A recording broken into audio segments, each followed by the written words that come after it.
साथियों, दिव्यदीप चैनल में आप सभी का स्वागत है। हम हर बार इन नन्हे बच्चों के साथ प्रभु के वचन को बांटते हैं, क्योंकि प्रभु का वचन हमारे जीवन की राह है कि नहीं? है। और प्रभु का वचन हमारे जीवन को बदल देता है ना? तो आज हम याकूब और लाबान की जो समझौता हुआ है ना, क्योंकि याकूब अपने पूर्वजों के देश निकल गया है ना अपने बच्चों के साथ, तो याकूब और लाबान की संधि। इसके उत्तर में लाबान ने याकूब से कहा, ये पुत्रियां तो मेरी ही पुत्रियां हैं, ये बाल बच्चे भी मेरे ही बाल बच्चे हैं, भेड़ बकरियां मेरी ही है, यह सब जो वहां दिखाई देता है मेरा ही है। किंतु आज मैं अपनी पुत्रियों और उनके बच्चों के लिए कर ही क्या सकता हूं। इसलिए आओ हम दोनों, मैं और तुम, एक संधि कर लें। ये हमारे बीच के संबंध का साक्षी होगा। किसके बीच संधि? लाबान और याकूब के बीच संधि। तब याकूब ने एक पत्थर लेकर उससे एक स्मारक के रूप में खड़ा कर दिया। याकूब ने अपने कुटुंबियों से कहा, पत्थरों को जमा करो। उन्होंने पत्थरों को इकट्ठा कर उनका ढेर किया और पत्थरों के उस ढेर पर बैठकर भोजन किया। क्या किया? भोजन किया। लाबान ने उसका नाम यगर सहादूता मतलब साक्षी का ढेर और याकूब ने गलएद मतलब साक्षी का ढेर रखा। लाबान ने कहा, यह ढेर आज हमारे बीच के संबंध का साक्षी है।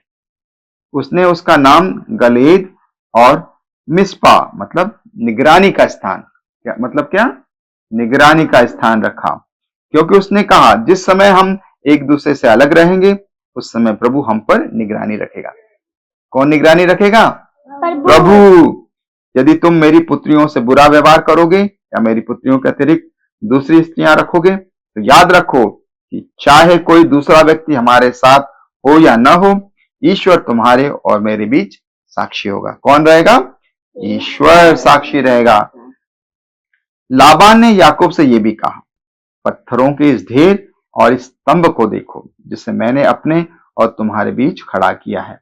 पत्थरों का यह ढेर, यह स्तंभ इस बात का साक्षी है, तुम्हें हानि पहुंचाने के उद्देश्य से मैं इस स्तंभ को पार कर तुम्हारे पार नहीं जाऊंगा, और तुम भी पत्थरों के इस ढेर और स्तंभ को पार कर मुझे हानि नहीं पहुंचाएंगे। है ना?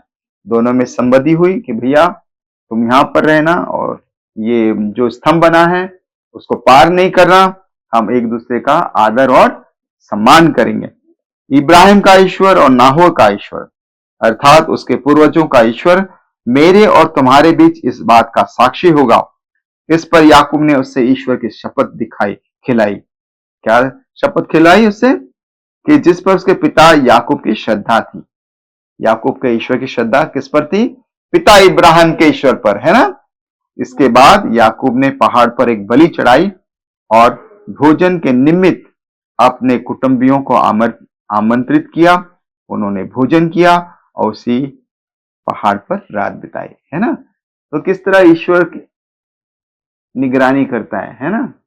कि हम सबकी निगरानी करता है ना? ईश्वर हमको देखता है कि नहीं?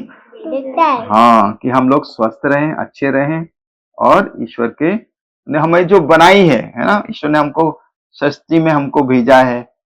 आकाश, चांद, सितारे, पेड़ पौधे, है ना? पर्यावरण की बात करते हैं ना हम लोग, कि ईश्वर ने हमको ये सौंपा है कि हम पेड़ लगाएं, है ना? वातावरण को सुंदर रखें और ईश्वर की उपस्थिति में जिंदगी को बिताएं। ईश्वर का धन्यवाद करें और तालियां बजाएं सब जन।